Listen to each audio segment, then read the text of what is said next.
Gersham Brown and Iceland Brown. Only 3 of us. Gersham Brown had 6 children. I am Monica. This is Freddie. He'll tell you a little bit about himself shortly. This is Noel Brown. We had an older sister, Lorna Brown, who lived here in Leamington in the 1960s. She died in August of 1981. I remember I was in Haiti at the time. And we also have 2 other brothers, Philip Brown in London, who is not here, and Garvin Brown.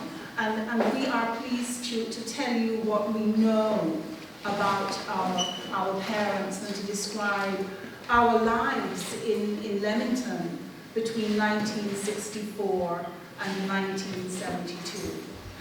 Freddie Brown will tell you a little bit more about Philip Brown, who is not here with us. Freddie, you want to tell us? Freddie is our elder. We call him Elder Lion.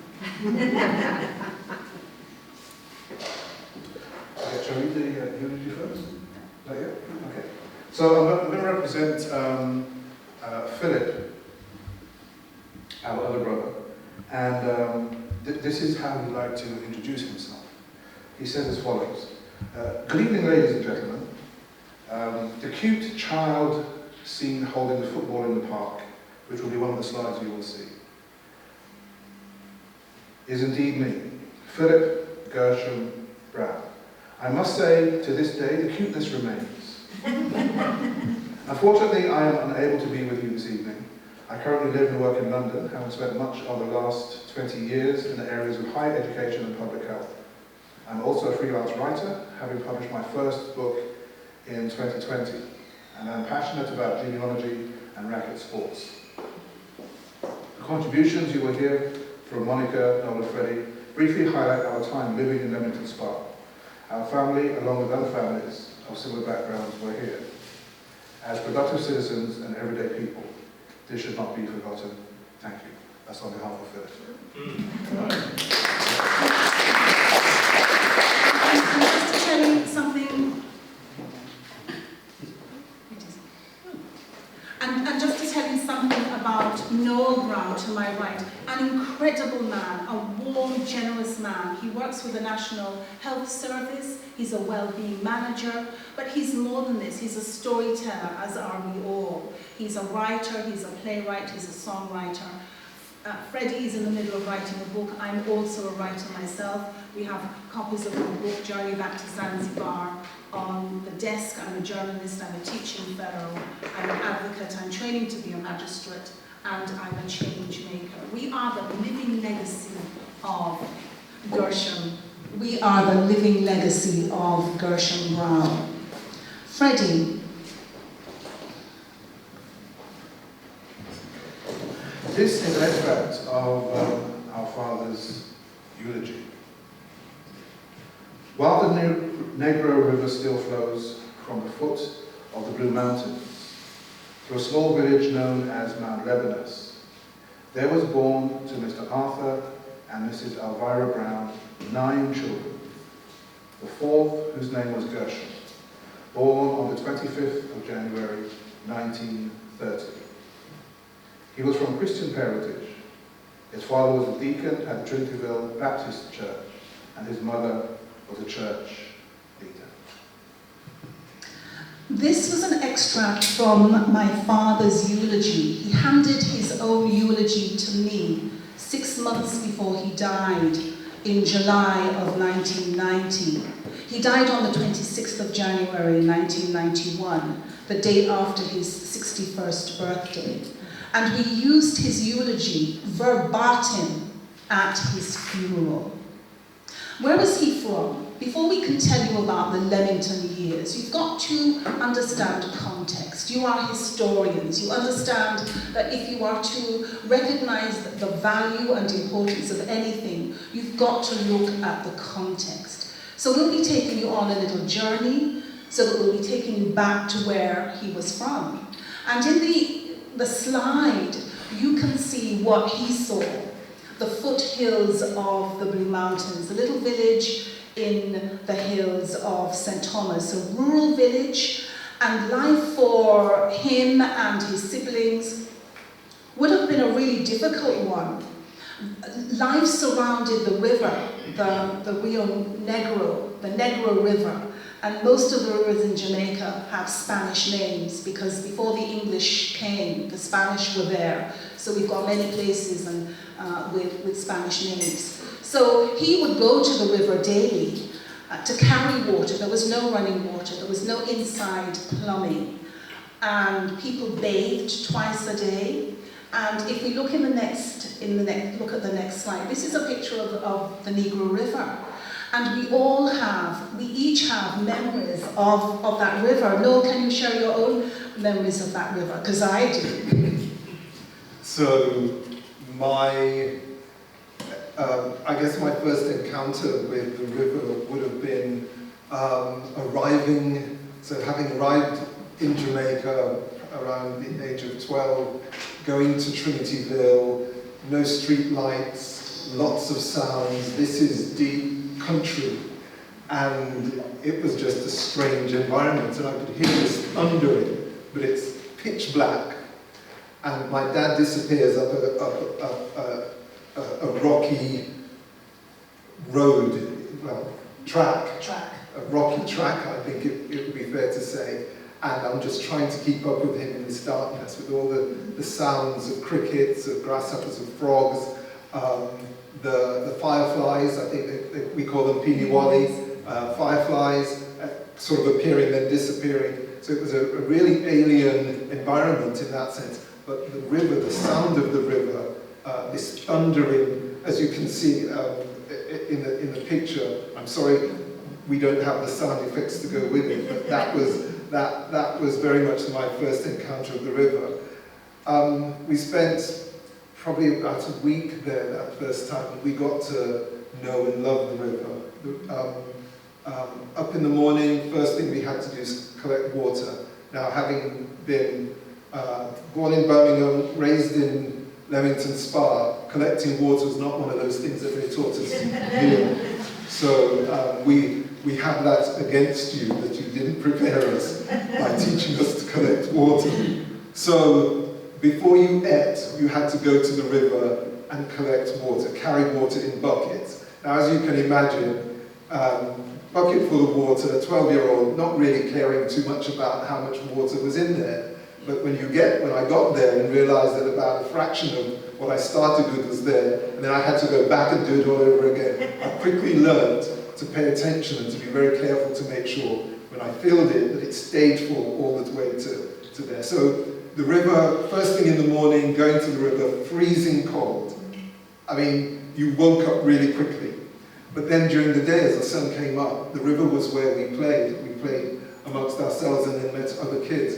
And we would spend, pretty much 8-9 hours at the river, playing fruit trees on either side of the river, so we ate at the river, lay on the rocks and dried out, and then when we were fed up of being dry, we jumped back in the river and got soaking wet and so on. So the river was very much a key part of our life and our experience of Trinityville in those early days. Absolutely. So playing, swimming, singing. My mother has a memory of the women on the riverbank, along the banks of the river, all singing. So they're there with their clothes, and they're washing, and they're singing. So this was like the artery of the community. And hygiene was really important in the Caribbean. You bathe twice a day at least. And so, river life. And for those of you who are interested, I found the river to be a source of great inspiration and spent many hours there. And some of my work describes the river, the sound of the river. River laughter is one of the works. If we look in the next slide, the mountains. So this would have been just the view from your kitchen. Every morning, imagine raising your gaze to the Blue Mountains. And if you know a little bit about the geography of Jamaica, it's a very small island, 150 miles wide, long, 50 miles wide. But in the middle is a backbone of mountains, we call the Blue Mountains, that rise to about 7,000 feet. Oh. And Jamaicans will tell you that the best coffee in the world grows in the Blue Mountains. In fact, 70% of the coffee that is grown in Jamaica is exported to Japan. They pay top dollars, top pounds for Jamaican Blue Mountain coffee. And when I go back to Jamaica in December, I expect to bring some back. So this was the environment in which our father lived, lush, green, fertile, bright. And if you've ever visited the Caribbean or South America, the light in that part of the world is astounding. And when you see that part of the world for the first time, as we did as children, because after we left here in 1972, we went to Jamaica on a ship. We took 3 weeks and we sailed from Southampton to Vigo and Coruña and Tenerife and across the Atlantic, wicked ocean, to wicked ocean, to Venezuela, La Guaira, and then to Trinidad, and sailed up to Jamaica. And I'm telling you, the sight of Jamaica as we neared it from the ship was something that I will remember forever.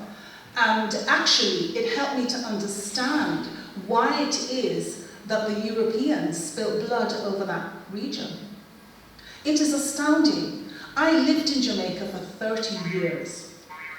And every day of my life in Jamaica, I thanked God. My heart sang. My heart sang for the lay of the land, the contour of the land, the color, the mountains that turned green and moody blue. And so this was our father's land. And if we look in the next slide, we look at some of the vegetation. So I've got a quiz for you.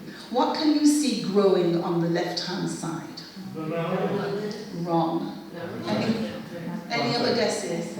Well done, top of the form. Who got it? Jade? No, Who got it? The lady in the purple hat? We got no prizes today, sorry. Sorry, that's planting. What do we have growing on the right-hand side? Can anybody see? Very expensive in this country. If you go to the market and you try to buy a little bit... Pardon? No, no. Good try. No. Starts with J. Jackfruit. Yes. Jackfruit. And we had every kind of mango. Now, one of us was supposed to find out how many varieties of mangoes there are in Jamaica. I don't know. But when you went to Trinityville during mango time, mangoes were on the ground, just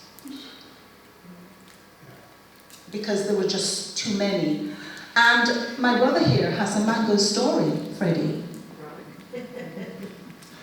As Noel was telling you about our adventures when we would go to the river and we would swim all day long. And at some point in time you would get hungry. And back then there was no McDonald's, there's no Burger King, there's no fast food restaurants in the village of Trinity at all. So we figured that we could raid the mango trees that were around. And I recall, this is my recollection, I recall that I had 3 mangoes. Now, did you hear that chuckle? That chuckle was from my brother. And he disputes the number of mangoes that I say I had. But one of the mangoes, I don't know if there's something wrong with them or whatever, but ever since then I have a very it's more a hate relationship with mangoes. I don't like mangoes at all. At all. So when you have mangoes all around the place, I don't know. But my mother is a mango aficionado.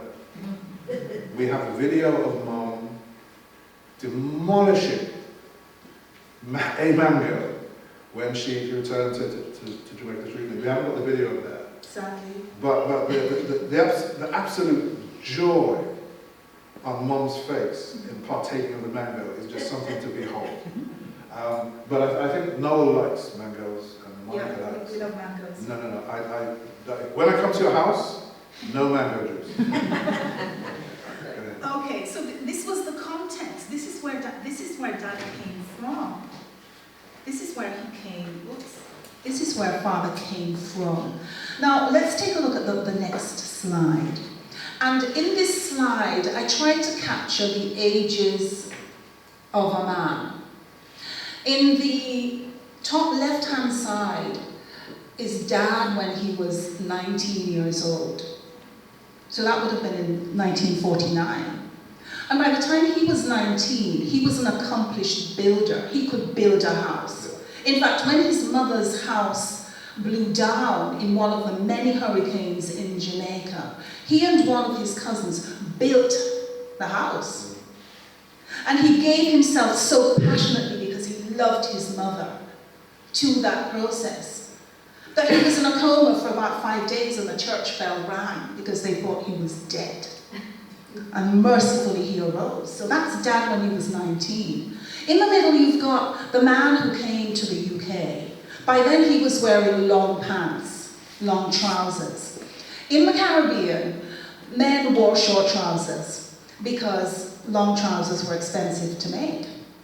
And my father wore his first pair of long trousers when he was 21. And when he was 21 in Jamaica, he worked with a team on the construction of bridges across the island. So in the middle, there's Dad looking dapper. He could walk on any film set. He knew himself and his composure, and he always had shiny shoes. And when we were living in Leamington, one of the things he did on a Saturday was to gather us around him the way a mother hen gathers the chicks. And he would have the cotton and the water, and he would do the spit and polish, and he would explain. Cherry Blossom and myself are good friends. Yes, how we both going. Kiwi. Yeah. Kiwi, Cherry Blossom. Anybody remember Cherry Blossom? Cherry Blossom, Raise your hand. yeah, raise Cool. your hand. We understood because Dad's father was a shoemaker, a cobbler, so shoes and how you dressed yourself was important. And to the right was Dad when he was a teacher when he returned to Jamaica. So he knew himself, but what was happening in the Caribbean at this time? Hard times. Hard times. The men who worked on the docks and on the banana plantations were not well paid at all. In the 1930s, we had a period of riots all through the Caribbean as trades unions were established. And then in 1951, we had a terrible hurricane, Hurricane Charlie, devastated the banana industry. And what were people to do? So here is a man who had skills. He was a builder. He was a trained carpenter. He knew how to make roads. He worked with teams, and he was looking for an opportunity. And so he came to England. And what was the appeal? Now we have to remember that there was a campaign to recruit people to this country following the devastation of World War II. It was strategic. And so people from London Transport, from the National Health Service, went to the Caribbean.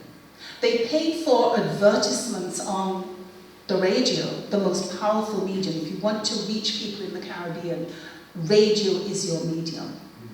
And they stayed there. And the messages that they saw and heard in the Caribbean was, we need you.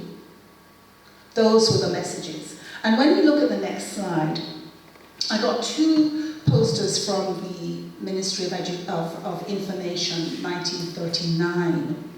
And the bottom left one is a really interesting study in diversity, because then the Ministry of Information knew how to appeal. So we've got a Sikh man. Can you see the turban? Can you see the turban? Yeah. We've got a black man. We've got people of different hues all together now because we're in this together. The British Commonwealth of Nations. Those were the messages that were promoted and advertised across the Caribbean. Young men of the Bahamas, come forward and fight. What are you waiting for? We need you. We need you. However, when our father came here in 1955, the reality was more like the messages that he saw in people's windows. Actually, you're alien. Where is your tail? Where is your tail? And I must tell you, in terms of sources, the image to the top right, which I found on the Guardian website, there's some dispute about the veracity of this one. However, I have checked with my mother, and she assures me that in the 1950s, when she came, those messages were abundant. So although this may have been a mock-up in the 1980s, the message of no blacks, no Irish, no dogs was the truth. It was a hostile environment. This was a time when racism was overt, frequent, and casual. And I remember as a 6 or a 7 or 8-year-old child living on Berry Road. We lived on Clarendon Avenue at first and then Berry Road, being spat on in my garden, in this town. In this town, in the 1960s. And you have your own experiences of this hostile environment. No, Freddie? You're good? You're good. So, I went to, it was called then Cashmore County Primary School. Does anybody remember Cashmore? Now Okay. Kingsway. Is it now called Kingsway? Kingsway. All right. And my headmaster at that time was a gentleman by the name of Mr. David Gay. Champion. Okay. Mr. Gay took no prisoners. He was, back in those days they had corporal punishment. And on one occasion, I do remember I had a fight with a young man by the name of Andrew. I don't know if Andrew Such's family are here today. Maybe you shouldn't have called his I name. should have. Don't call his name. All right. So I remember the fight with. Okay. And Mr. Gay came by and he took us to the office and he demanded that we tell him the truth. And when he stood before Mr. Gay, I mean, the truth had to come out. You know, he's a former Navy man who got into teaching. So that disciplinarian about him was, you know, you didn't play around with Mr. Gay. So I stood before him, told him the truth, and then went in to see them. And nothing came of it because Mr. Gay understood that I was the troublemaker. And so the boy was a troublemaker. And so he did nothing more about it. But we did have to deal with racism, perhaps not as much as those perhaps in the inner cities. But, you know, living in Leamington wasn't a garden of roses every day. Dad let us know, you know, one of the things Dad said to us was, look, don't come home from school crying that somebody beat you up. Don't do that. Defend yourself. You're not a troublemaker. You're not going out to start any aggravation with anybody. Defend yourself if you have to. But don't come home telling me that somebody beat you up. So, yeah, every now and then we had to make sure that the line was drawn and folks understood that, no, as far as Freddie Brown goes, you don't cross a line. So you had to stand up for yourself. But as I said, it wasn't as it was, say, in the inner cities. So it wasn't as bad as that for me.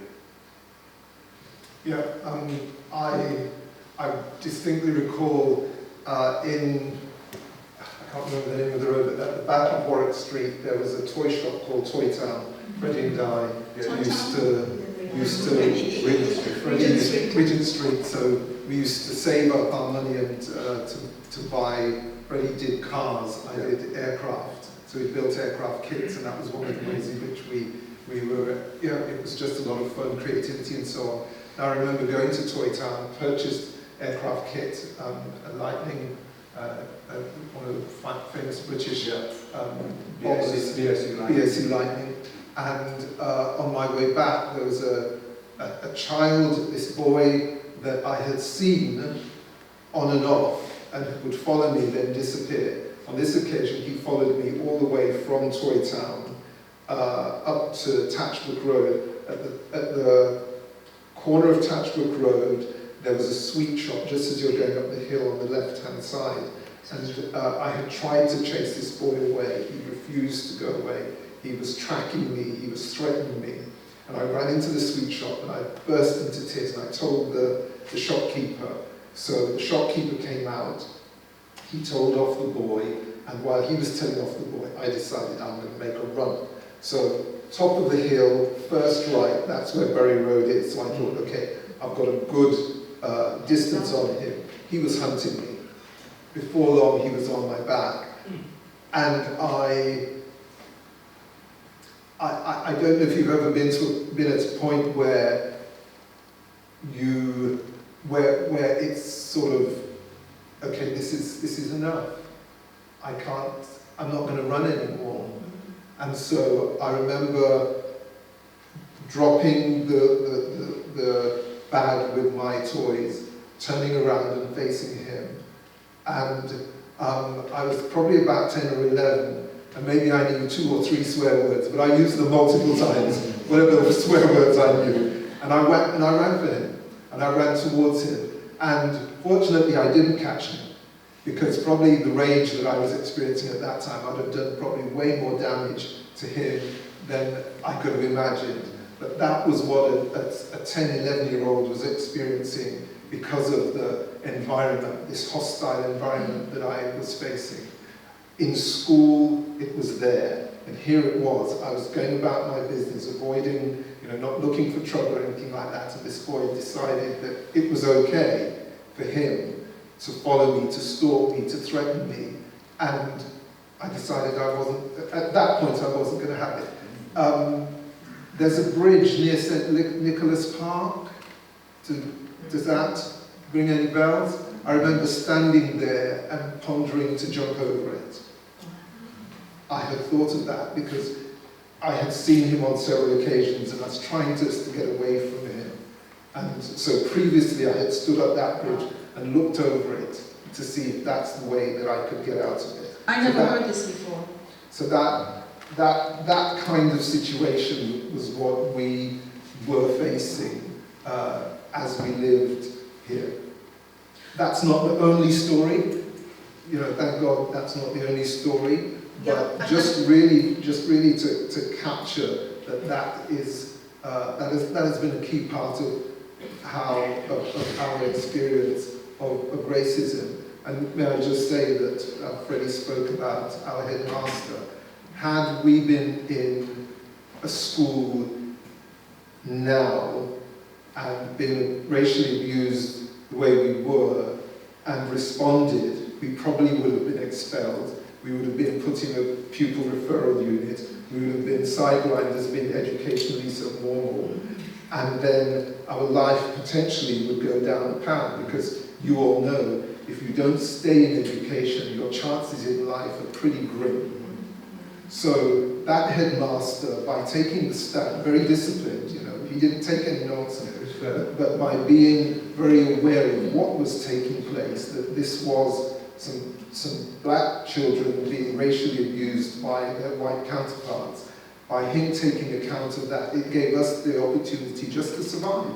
Because that's all we wanted. We wanted an education, we wanted to grow, we wanted to be here. So Leamington, we still come back to Leamington. We live in London, but we still come back to London because we have memories. I walk streets and I remember, we talk about, do you remember this? We're talking about where we used to go to get our hair cut. And the barber only had one hairstyle, everything off. so yeah, this is some of what I just want to share. I just want to speak about 2 strategies that our father used at the time to help us through. You're talking about the 1960s. We're all in our 60s. I know we look a bit younger, but we're all in our 60s. How old am I? I'm 64 this year. Yours? 65 this year. 62. We're all in our 60s. So we're speaking about what we remember here in the 1960s. 2 strategies. 1, whenever we came home, with stories of having been racially abused. Our father would take the Concise Oxford Dictionary and he would open it and read the definition of that horrific, nasty word. And then he would reframe it and remind us that this is not who you are. This is what they say you are, but this is not who you are. So the reframing was critical. And secondly, he had a mantra. So we now see the turmoil that this man was going through. In his public life, he was a model citizen. He gave leadership to the African Caribbean Association. We were very involved with the Baptist Church, and we will see a slide of the Baptist Church. Can we just see that slide? The next one. Yeah, I dug deep. That's the Warwick Records Office from the 1920s. But that's where we went to church. And we found love and respect and solace. The Reverend James Begg was the minister at the time, and family friends that endured up until very recently when people died. So that was one. But Dad was in turmoil. So in his public life, he was this positive man. He worked full time. He was going to the college to add value to himself because he knew he wasn't going to stay. But there was a mantra. And the mantra was, I am not an asylum seeker. I am not a refugee. I am not a criminal. And I am not going to stay here to be a third-class citizen, to be treated like a third-class citizen. And I found some of my father's poetry. He was also a poet. And he describes incidents on the bus, walking on the bus and maybe brushing by somebody and being accused of being an awkward cow, the daily aggressions. And so as a result of that, he decided to leave the UK. And by 1969, he'd gone. In 1970, members from Warwick District Council came to our house to invite our father to be a councillor. He had been working with the interracial group to bring about racial harmony in Leamington. And he collaborated with Durham Singh and other wonderful white people of conscience to really change the atmosphere. And his work had been recognized, and had he stayed, it is highly likely that he would have been Leamington's first black mayor. Yvonne Moore became Leamington's first black mayor. But if we go on to the next slide, we've got family pictures of taken all over Leamington, our parents. That's me in my school uniform. I attended Leamington College for girls, and at the time there were about 2 other girls of mixed heritage. I was the only girl in the whole school of 600 girls who looked like me. And I wasn't intimidated at all, because at home we were taught to know and love ourselves. And our bedtime stories were not Goldilocks and the 3 Bears. Our bedtime stories were going to the river in the morning at 5 o'clock and taking the bad donkey Joe to bush and picking breadfruit and yam. Those were our bedtime stories, and cleaning the floor on your knees with a coconut brush. Those were our bedtime stories. And when we heard these stories, this is hilarious. How could you be talking about these things? It must be made up. But these were the stories that we were told because our parents were determined that we know ourselves, that we value ourselves and our history. And if we go to the next slide, this is really an indication of Dad's civic life. He loved flowers, of course. But that's him on the right in a meeting with the then Jamaican High Commissioner and Owen Mullings, who was the secretary of the African Caribbean Association. Owen is still alive and lives in Jamaica, and we know that he lives in Jamaica. And while we were here, the ethos was bring your friends home. So we had a neighbor next door, and every Sunday that boy was served soup. And we thought this was a tragedy. So we smuggled him over the fence and through the back door, and he learned to love rice and peas and chicken and carrot juice and all the other things that we enjoyed. It wasn't right though. It wasn't right. So we speak about him now fondly, okay? And if you see him now, he's a giant of a guy, and he rides on Harley Davidson motorbikes. But at the time when he used to start coming over, so remember, you know, ladies, you know when you cook a certain amount, okay? And once you finish cooking, you're not cooking any more than that. So when Mom cooked, she cooked a certain amount, and we knew that we were getting a certain amount. Every time this dude showed up, we're getting less. So it was the right thing to do to entertain a neighbour. We understand that. But I have to confess, I didn't really like seeing him when he came home. Because I knew that our portions were going to be smaller. Good. Absolutely. So it was an open house policy. Our friends were made welcome, and we shared our food. We shared our food with our friends, and that's the way we were brought up, and that's the way I have brought up my own son here as well. If we go on to the next slide, time is racing. I do hope that you're holding your questions, some more family pictures. You see in the background, there's a poster, sugarcane in Jamaica. We were taught about Jamaican history and geography while we grew up here in Leamington Spa. And in the final, the penultimate slide, if we can go on, yeah, that is Philip, who is not here. That's the cute one. That's the cute one. Yeah. That's the cute one. And there he is. So here we are, and we go to the next one. We are Gersham Brown's living legacy. Yes, we are. And I'm going to ask my brothers before we take your questions, what is it that remains of our father in us? For me, it's his drive. I think of him as a people builder, as a bridge builder, as a diplomat, as a peacemaker. But his drive, his discipline. I remember when I was learning to drive on a half-ton Toyota Land Cruiser, left-hand drive, no power steering, in Jamaica, mountain road. On my left, steep precipice into a river. I'm learning to drive. But Dad, I'm not sure. Drive, man. Just drive.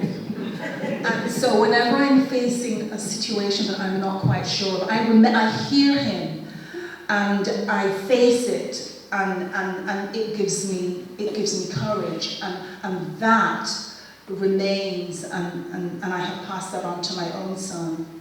What about you? What is the legacy of our father then? So one of a very popular way of looking after oneself, I work in the area of mental health and well-being, but something that's very popular is the idea of mindfulness. That idea of being very present, of being conscious of, so right now, can you feel the floor beneath your feet? Can you feel your toes against your socks? Can you feel your hair against I can't feel mine, but can you feel your hair against the back of your head? You know, that's what mindfulness is, being so present in your body that you're conscious of what you're feeling and where you are. What I hold and what remains from Dad for me is mindfulness. Before it was known as that, Dad had built a bench underneath a mango tree. He would spend most of his day on a construction site, lots of noise, lots of dirt, all that sort of stuff. He would come home and he would go and initially sit on the bench, just quietly. And then he would then lie down on the bench and he'd be looking up in the mango tree. And he would stay there. And I'd be going over to him to ask him some things and he would go. And I remember on one occasion he said, just leave me alone. I'm just trying to listen. I'm just trying to listen to the grass grow. And I thought, okay, this man is at a place where he needs to be left very much alone. I tiptoed away and thought, okay, he's kind of losing it. But actually, I understand what that means. Just wanting to be at a place where I can hear the grass grow.